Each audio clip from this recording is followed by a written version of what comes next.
This is Behind the Scenes with SacTown5, and we've got all the five here: Dan, Patrick, Stutzman, and Fong, the Robs. And we're going to be capturing some content, the governor's first 100 days, as well as content around the death penalty and PG&E, and maybe a few other banters that these guys can come up with. Do you have so to let's say get death started. penalty and PG&E like so close together? I don't really appreciate that. Yeah, well, let's get into it. Why don't you appreciate it, Rob? Well, it just seems sort of judgy. You know, I think PG&E's having a hard time. So let's get right into that part, because it seems like last time we all got together, there wasn't anything coming out of the governor's office when it comes to PG&E, but recently in the news, he's been saying a few things. What do you guys feel about that? Is he doing his job when it comes to PG&E at this point? Ever seen the movie Princess Bride? Mostly Yes. dead. Mostly dead. Not in, Mad Max. We cannot afford to have PG&E die. Right. The state can't, because if PG&E dies, guess who else dies? The other utilities, and we can't afford that. We cannot afford that. We have to do everything we can to keep PG&E alive. So the challenge is then, how's the governor working this process in a bankruptcy court? So they're bankrupt. So the real guy in charge right now is a federal judge, right? So how's the governor work in the context of trying to keep them only mostly dead, or keep them all somewhat alive because we need them, without there being the appearance of a bailout? And that's going to be a real tough jujitsu, for all the electeds to pull off. Now, what the governor has seized upon, smart politically, is that there's all these hedge funds who have bought in a bunch of stock and have gone for board positions. And so he's been able to direct some negative attention and concern on behalf of the people that the board's not going to be run by guys from a hedge fund. So I think that was probably good politics, but where's the outcome in this for him is going to be a little difficult. And again, they got to be able to work within the context of federal bankruptcy law. Yeah, and he's actually taking a big stance, actually publicly in the media, at least it seems like. When I say he, I'm referring to the governor, and his stance is that obviously he wants to make sure that people are not benefiting from this, and he's making that clear. Yeah, and I think getting out in front of it from the PR perspective is a really smart move for him to be doing. Obviously, public sympathy is not with PG&E right now. So it's far out ahead of sort of storytelling what the administration is doing from a transparency point of view, but also kind of taking them to task in the media, I think is really smart for his administration. It all works until the power goes out. Yeah, and see, Right. the thing of it is whether it's popular or not, I think news. Dan's right, because PG&E is such a huge part of the state's power infrastructure, right? So they can't go away. They literally can't go away. It would stop business in Northern California. And the other thing that people are sort of losing in all of this is PG&E has been one of the leaders in trying to get to that kind of carbon reduction goal that the state has set for everyone. So there's a lot going on. That's just it. So you think of the renewable portfolio standard that all the utilities are under mandate now to meet. So everything that PG&E has invested in that goes to waste. And there's real debate. There's different opinions of people.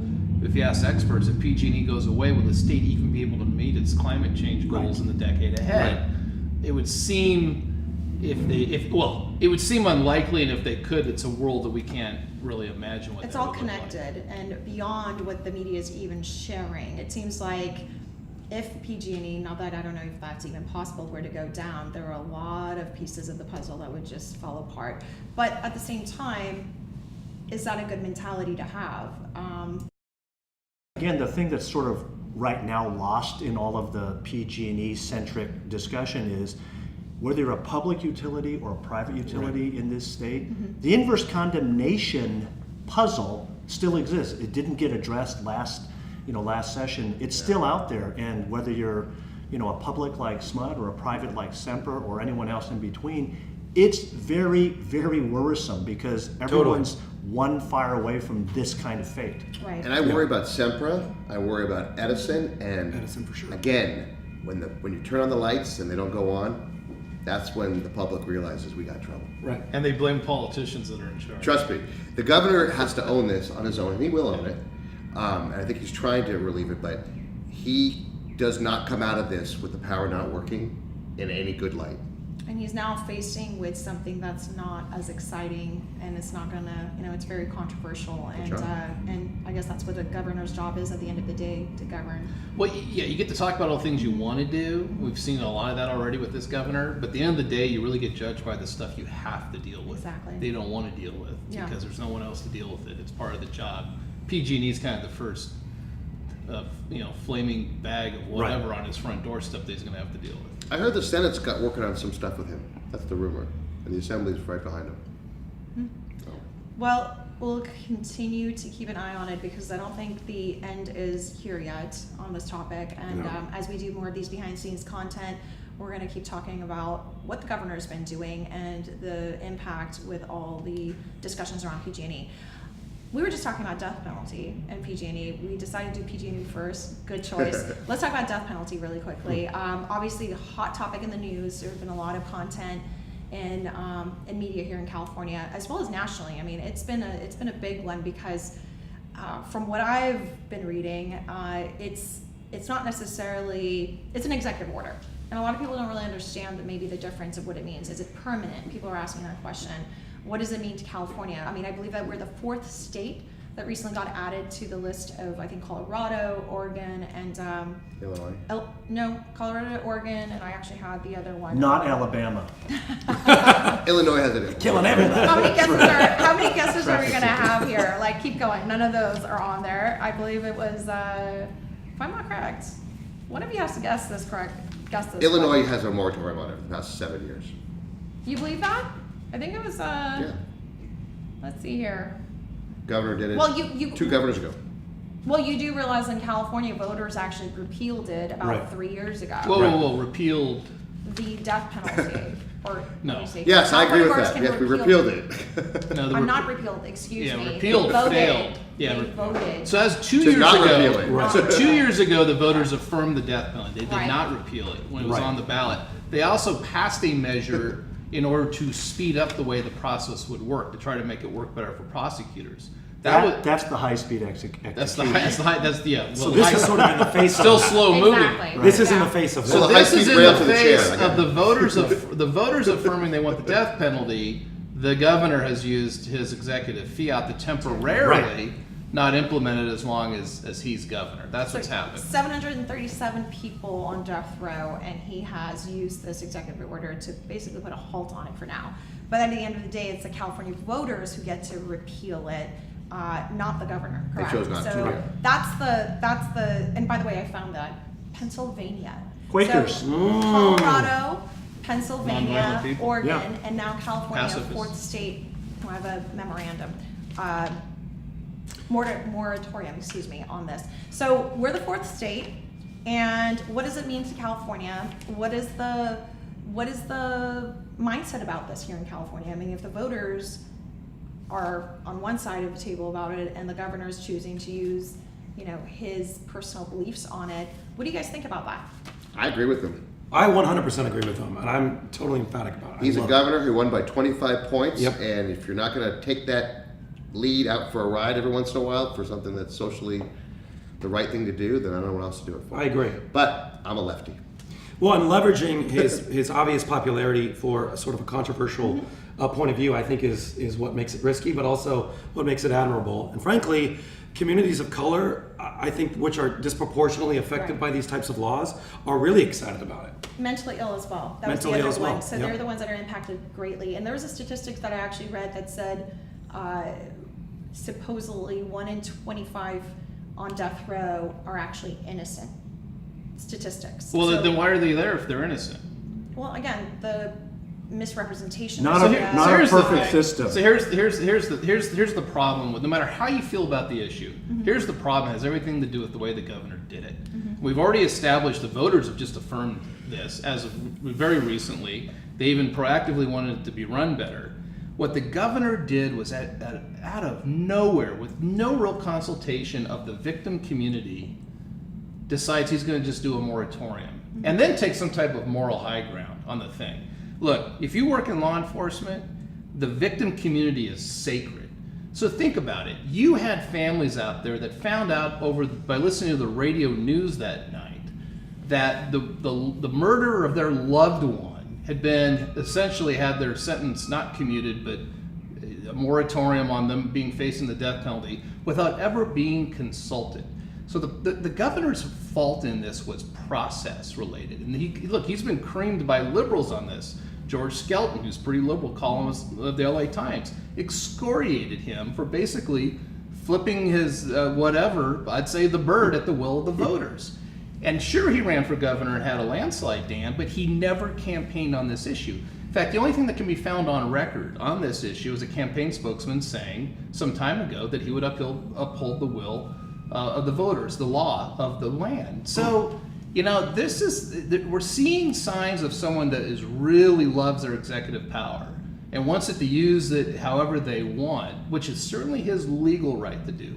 But politically, it's been pretty disrespectful to, frankly, millions of Californians, particularly those in the victims community. I'm gonna actually the process is jump in. interesting. I didn't include it in the process, but and it's unfortunate if that's really what happened, and the victim should be heard. But murder is against the law, and killing someone is against the law. So why morally should the state be allowed to do it? Well, That's the bigger picture for me. Then go I'm to against the, that. and I think but that's a personal or go to the takeaway. ballot again and let the people repeal what they have continued to affirm. He could have done that too. Yeah. It's not the law. It's not the law of California. But again, here's the thing that I'm going to say out loud. Understanding it from your perspective, I can see where you're going. Obviously, the victims, it's an empathetic conversation to be had. Now, he did get together with victims, did hear him out. Maybe this was after the fact. But I'm going to say something out loud. If he knows that this was going to be controversial and it's so close to his heart and he chose to still do something, to me, leadership isn't about making everybody happy. It's about taking a stand in what you believe in and creating impact. Courageous. So, courage is what we need in leadership. So where was the courage during the campaign to say he was going to do this in the first 90 days? So, if we're gonna deign him and knight him with courage, then why didn't he campaign on this? And no, he didn't. He did not consult with the victim community. By law, prosecutors in the counties are, by law, the designee for the victims of families to be in communication with. Mm-hmm. There was not a DA in the state that had a legitimate heads up or discussion. Leadership is also discussion. Leadership is making sure everyone's welcome around the table to have a discussion. So the victims, the people that represent the victims, they're the DAs. The respectful thing to do would have been to convene that table and talk to those prosecutors and say, I'm really thinking of doing this, and have real dialogue. That did not happen before this decision. Do you think that because Why that did he do didn't it happen that he suffered any political pushback or consequence? I think that he realizes sort of the ownership in the space politically that he has, and he's just going to cash all his chips in, because I don't know that there's been any pushback to that sense. Well, right? I'll point to his approval numbers in the PPIC poll, which are under 50% in the first 90 days. So why did he do it? Because he believes it and he can. But out of the blue, why did he? I don't know. It's a really good question, because why did he flip flop on high speed rail? I mean, there's a lot of question here. I think in the first few months about how well thought out some of these actions But are. before we go on the high speed rail, sorry, 1 second. Let's say, devil's advocate, he actually did sit with the people. Now, I don't know the intricate details of who he sat with, he didn't, so I'm not going to make an assumption. But if he didn't, and let's say, Rob, you got what you're saying. In a perfect world, we go back, he actually sat with the victims prior to making this executive order decision, but he still made it. Would that have made a difference today?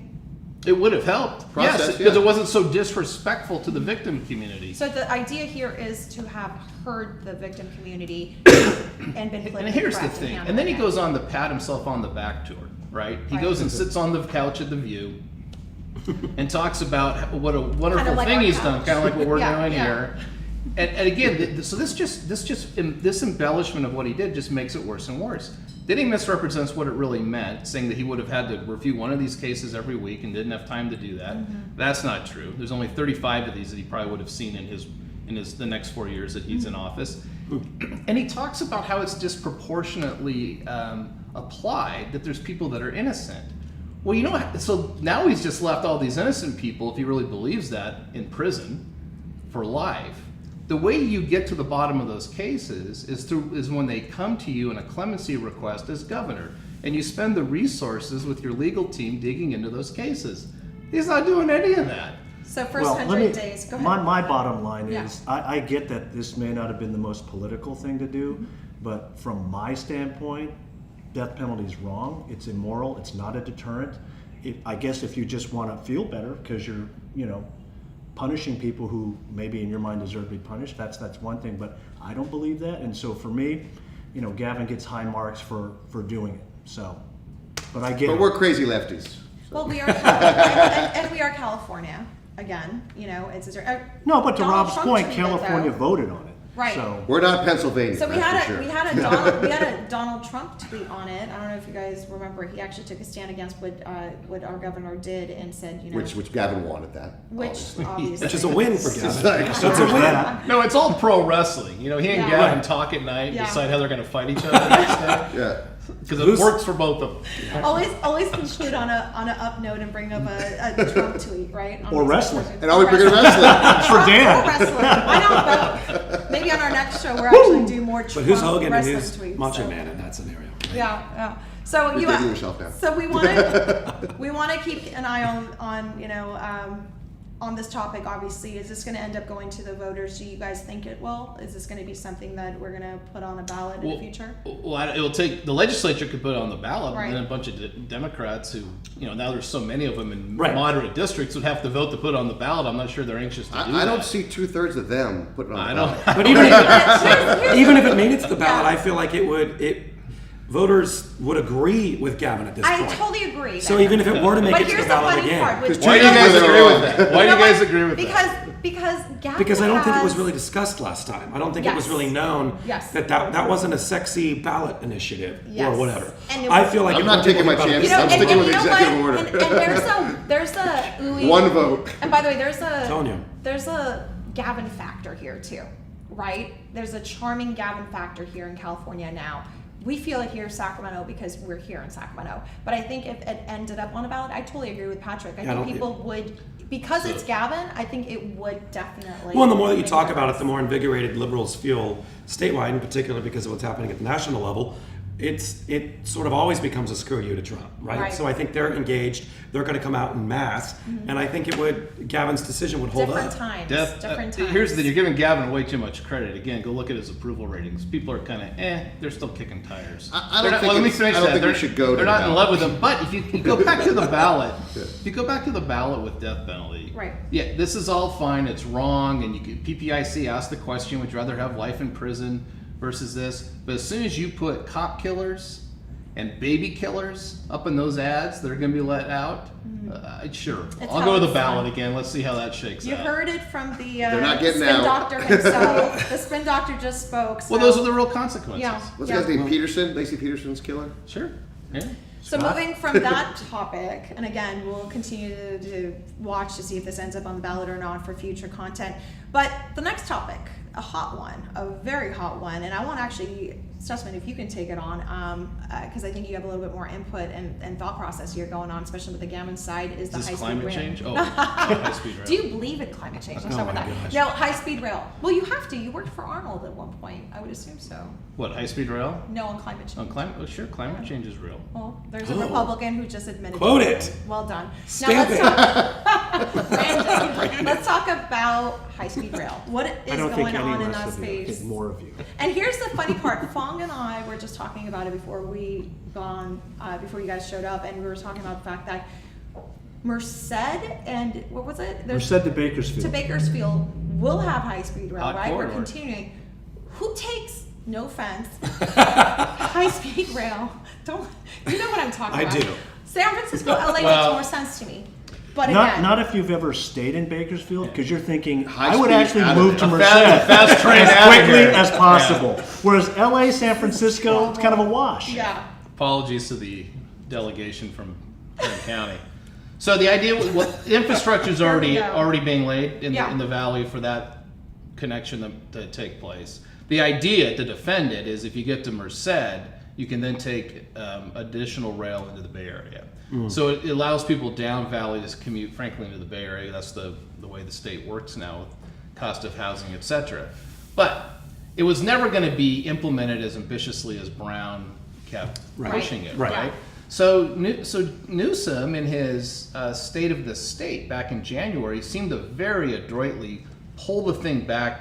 He even said, "Let's get real," to these kind of correct expectations that we're going to scale it back, and then flip-flopped. I don't know how else to call it. I'm not even trying to be pejorative. It was really What strange. happened? Well, I think a couple of things happened. One, he heard from constituencies that are very important to him who were surprised, from what I'm told, which would be trade unions, right? They had this big project scaled back and they didn't have the heads up. I think the other thing they figured out was they made a mistake. That if they scale it down officially, Trump really can pull back federal matching money because they didn't use it for what they had applied for. So I think all of a sudden there's this big policy mess. They try to walk it back, and then he blames the press for misquoting him in his State of the State. And that is starting to have real consequences too. If you talk to reporters the way I do, they are fit to be tied that they're getting blamed for what he actually said. Yeah. And I think it could affect his coverage. Well, That was a Trump maneuver. It was very I didn't Trumpian. say that. It was very Trumpian.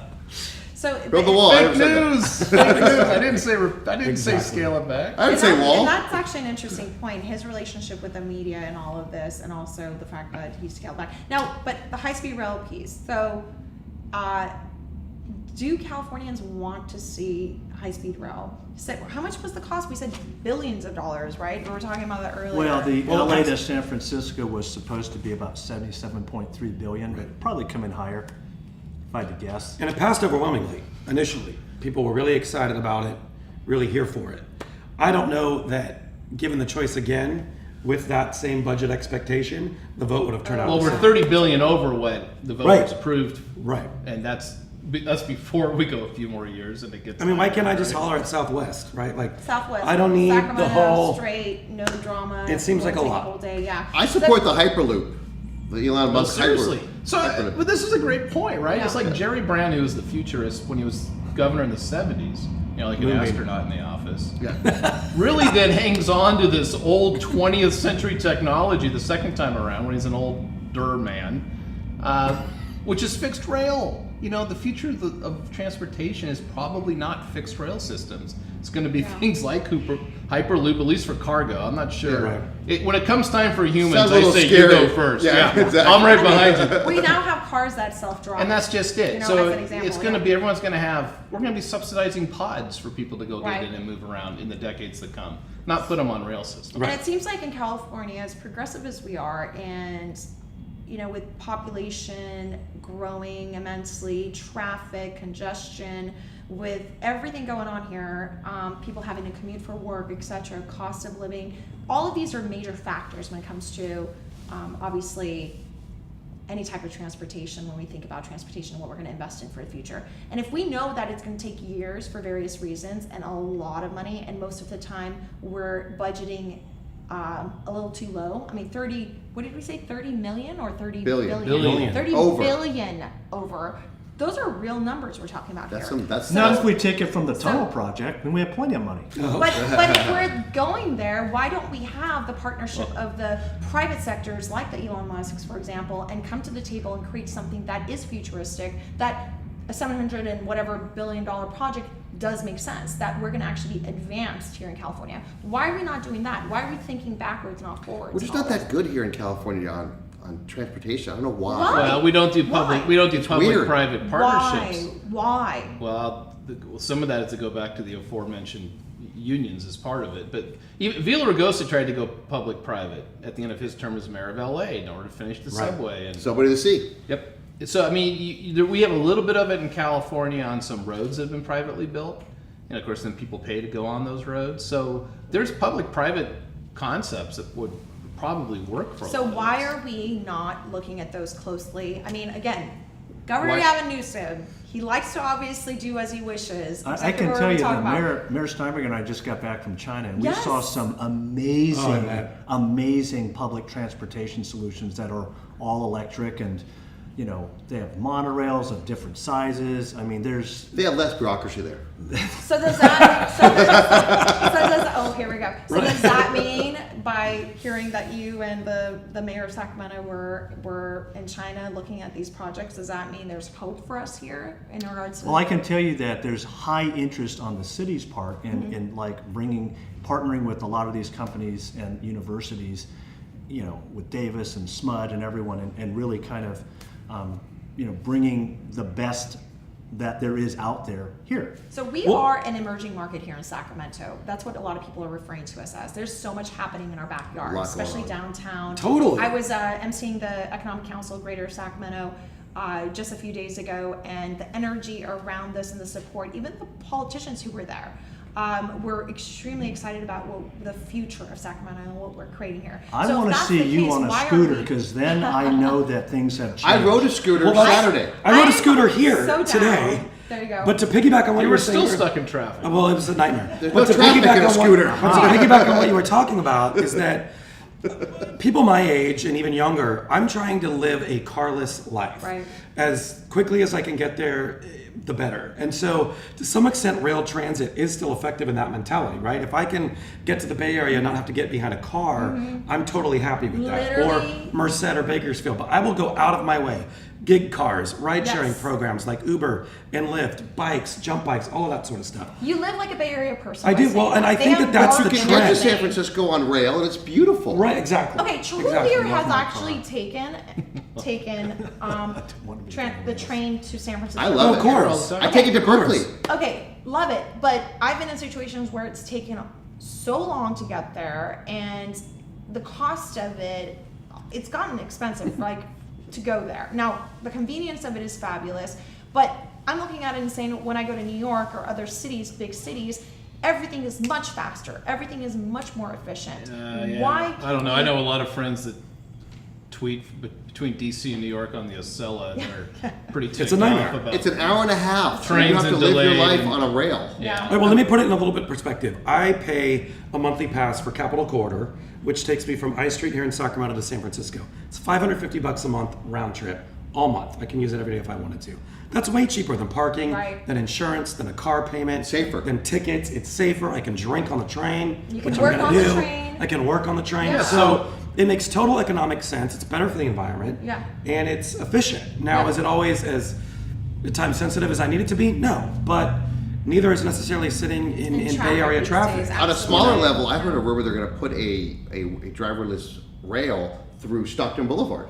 Oh, Well, that'll be. Wouldn't that Sac be amazing? State. So Sac State's using a driverless shuttle Yep. from the transportation center over off 65th that takes kids over to the campus. So I mean, all It's this very stuff is exciting. starting to happen. It is. so we want to see this. We're going back to high-speed rail. We know where it is. It's kind of half dead, half alive. Is that what we're hearing again? It's like dead or alive. No, but honestly, the other thing, Katrina, is one of the things that the delegation was pitching in China was the California Mobility Center, which we're trying to get off the ground here in Sacramento, which is going to be sort of studying, you know, kind of doing the research around how we move people and how we do so in a more efficient, sustainable way, kind of like what's the future look like. So, you know, Sacramento's becoming a real place to kind of create solutions Test around pod. all this stuff. So what did our mayor think of the? Oh, well, we need to do a China discussions? show with the mayor, but Yeah. it was fabulous. I mean,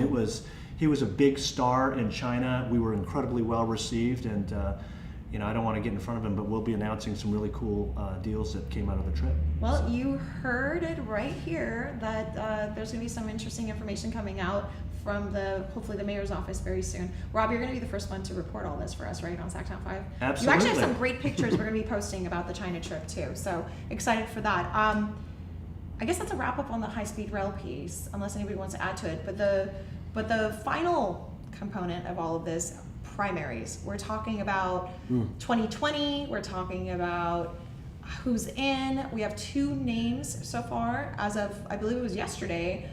Congressman Eric Swalwell from the East Bay, he actually announced, and I believe it was on Stephen Colbert's show, that he is an official candidate, an official name now in the primary race. So what do you guys think about that? Do you think we're going to have our You're talking about the next- presidential primary. Yes, presidential. Oh, not the primary to take his seat. Because No. 7 people already announced for that. That's a whole. I'm announcing on this show. Are you? I think Rob, You can take the train to his district. Yeah, you actually can. That's going to be a hot one to follow too. We'll continue to do that one and put input in there as well. As far as the announcement goes, obviously Kamala Harris is the other candidate. She seems to be extremely loved here in California by many. Bay Area, obviously Bay Area name. Look, I mean, yeah, right. So California has early primary. Will be in March of 20. So we're on Super Tuesday. So it's made California much more important. Harris doesn't, Californians just don't have that much relationship with their politicians because they're such a large nation state. Right. It kind of goes in hand with what we were saying about Gavin's numbers. People are somewhat ambivalent. I mean, all the polling suggests that voters in California are a little ambivalent about Kamala Harris. I mean, they're interested in seeing the broader field. But she does have some type of advantage here for the primary, right? She's been elected here, so there's something to that. But she really had a great first quarter. Yeah, her fundraising's through the roof. Well, it's good. Yeah, I mean, her fundraising's good. She raised no 12 million. It's no God. burning. It's no. Please get him out of It's this. no beta. I'm sick of him. You're such a generational perspective. But Harris has a nice balance to her fundraising, where she Right. did about 6 million online grassroots. She's also building institutional fundraising, which is about the other half. She had a great rollout. She looked presidential when she gave that speech to 20,000 people in Oakland back in January. She's had some trips and missteps, a couple, but nothing that's all that destabilizing. So I think she had a great first quarter. Is she a capitalist? Well, this is I don't think she's willing to say. Yeah. I mean, the That is Democrats idiotic. were willing to say That they're is capitalists. idiotic. So John Hickenlooper. We are capitalists here. You need to get in the field and pull it towards the center, man. There you go. John Hickenlooper, who is a capitalist entrepreneur, that's how he made his money, former Yeah. governor of Colorado, unwilling to say he's a capitalist. Bit of a silly season. Well, we just got you to say that you're pro-environment and Stupider than- climate He didn't change, say so- that. He just said he believes there that it- is global warming. Oh. He didn't. There's That's climate all. change. Climate Baby change. Excuse me. steps. Climate Because it was change. been cold all Baby winter. steps. It Baby wasn't steps. warmer. It's just No, it raining. has been cold. It's raining. El Nino. See, that's kind of a microaggression towards Republicans to just assume that all of us. Affect their wallets and they will be believers. He thinks instantly. climate change happened because they raised the minimum wage. That's what it is. I like the fact that Rob's talking about microaggression. That seems like a liberal Even type that's a concern. little enlightened, You're right? going Right? to Yes. one direction, Right. he's going to the other. Well, You guys And I might meet in the resisted middle. pointing out that all that electricity that Rob saw in China is generated by coal. Right. I didn't say that. So I held that back. Yeah. Well, skipping forward though, how does Harris actually play nationally? I mean, There's one more candidate from California that no one's talking about. Exactly. who is that? Gavin Newsom. You think he's going to throw his name in the hat for 2020? No, going to El Salvador, take it on national issues, take it on the president. No.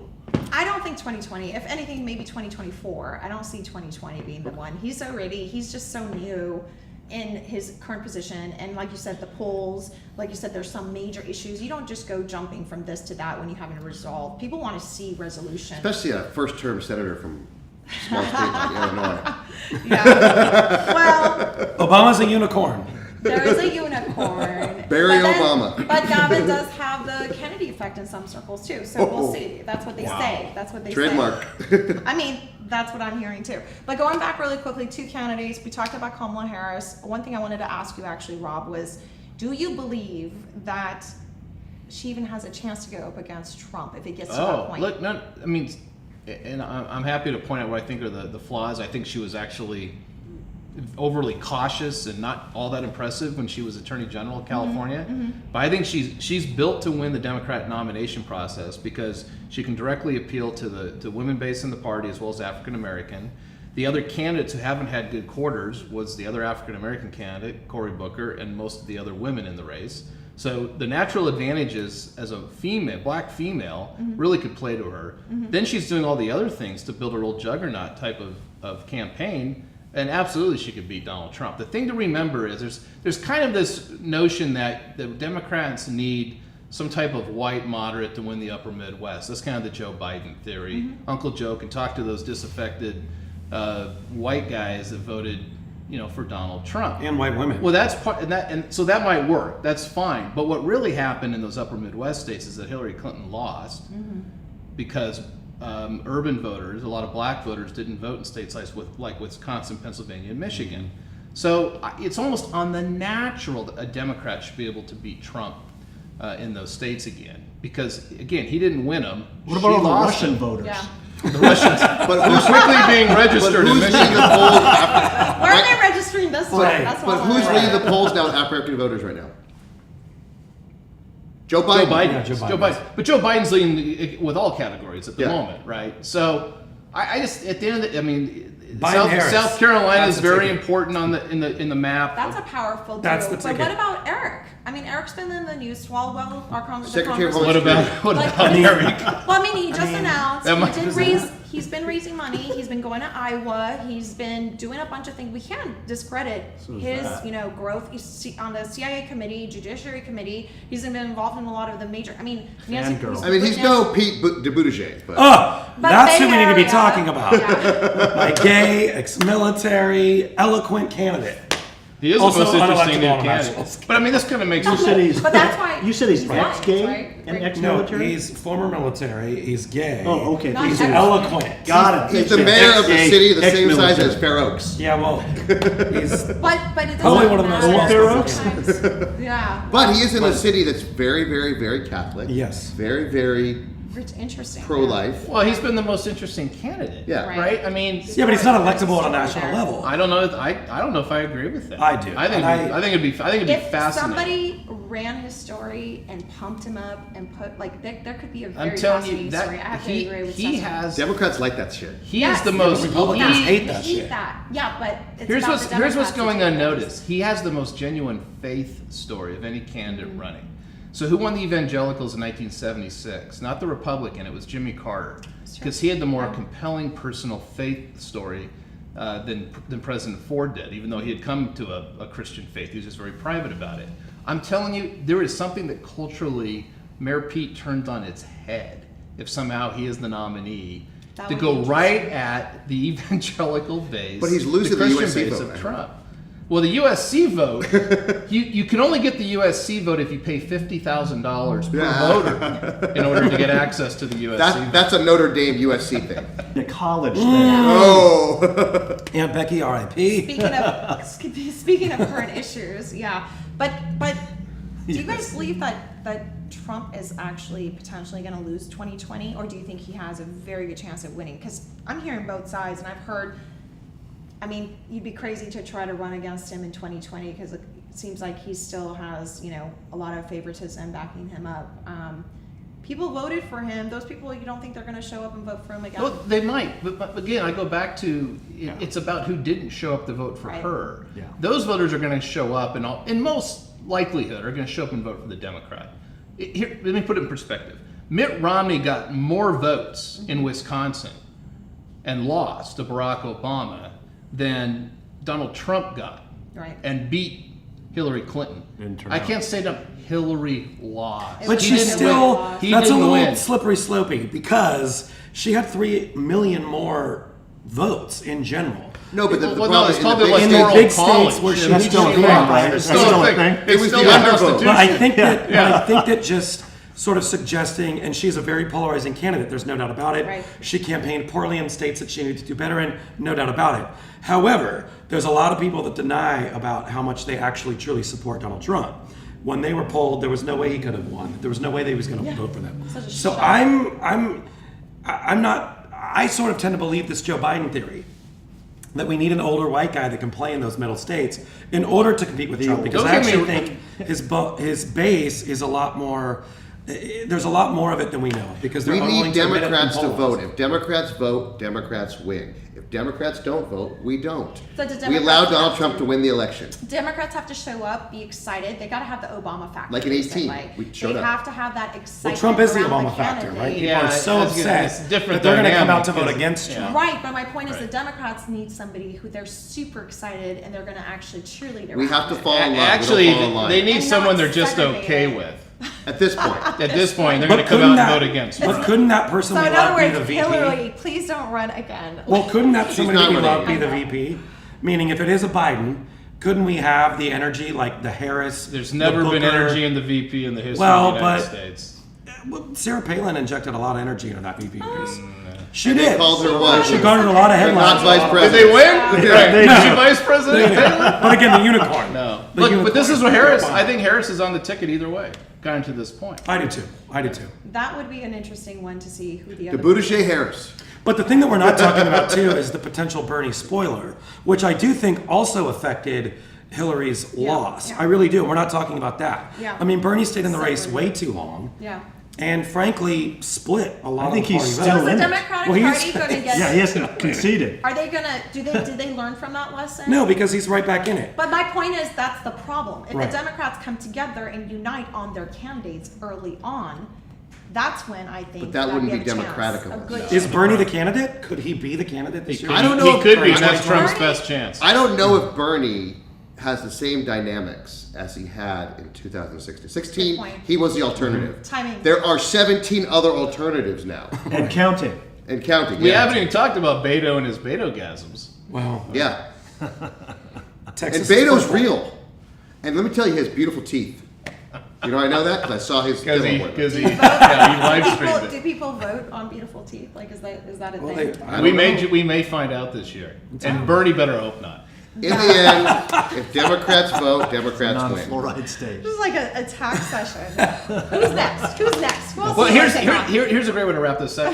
You desperately tried to get us to talk about Eric Swalwell, Yeah. and we never really could. No, I just. Which, great, maybe It's maybe not- a great guy, but I think that kind of sums up. He's the- a wonderful the- guy, Look, but he'll be a great it's- lobbyist on K Street. It's not that. It's not. It's the. I'll make more money. The point of it is to see who the Definitely make more candidates money. are, who's being backed, and who has a chance to go up against Trump. Because there is a Trump factor here at the end of the day, and it just gets more exciting as the days go by, as we know who the new candidates are. And Secretary there are going to be Swalwell. a handful of folks Right. who are going to throw their names in the hat as we get closer. Or some maybe even folks we don't even I want you to tell me the Consider. Republicans that are going to run. against Trump. Well, Yeah. that would be interesting if a Kasich Governor or even a of Romney Maryland. I wouldn't rule got that back out. in Oh, well- an inter-party challenge. That would Governor be of really Maryland's interesting. running. Governor Weld is running. Really? But he left the Republican Party to be a libertarian 4 years ago. Look, Governor Hogan of Maryland obviously has been approached and is kind of kicking the tires on it. You don't think Kasich? Maybe? Kasich. Kasich, if Kasich goes, it's a disaster. You can't run somebody who has spent 4 years scolding Republicans, or the last 3 years scolding Republicans for voting for Trump. Maybe that should be the Democrats. Why would you ever vote for to that throw in guy? a Republican to blow up the whole. The problem is process. Kasich would have to be the Right. one-on-one with the That'd be president, strategic. and it never works. Taking out a sitting incumbent president is no small thing. I think But it's it's Donald virtually Trump. impossible. Yeah, I think someone may run, but it'll be more about Even Reagan setting couldn't the be tone forward. for what's Yeah, next. Yeah. Yeah. So there you Ronald go. Reagan. You heard it from the five. The Saint banter Ronald. continues, and as we keep checking out what's happening here in Sacramento, across the state, as well as on the national front when it comes to other candidates who might be throwing their hats in. I don't know. Fong was whispering earlier on that he might be the next one too. We'll see. But Stutzman Rob, said we'll be it was Rob a and duo. Rob. Rob and Rob. Don't All you right. change. Right? We might start a whole We new need some more campaign here Chinese without even candidates. realizing. Hey, I'm down. Thanks Thank for the you. ads and follows. Very This Thank is you. behind the scenes with SacTown5. We're going to be doing these on a monthly Andrew? basis. Please add us on YouTube, Shane? social media. And again, thanks for the support. And you've got the five. Rob, Patrick, Dan, and we're out.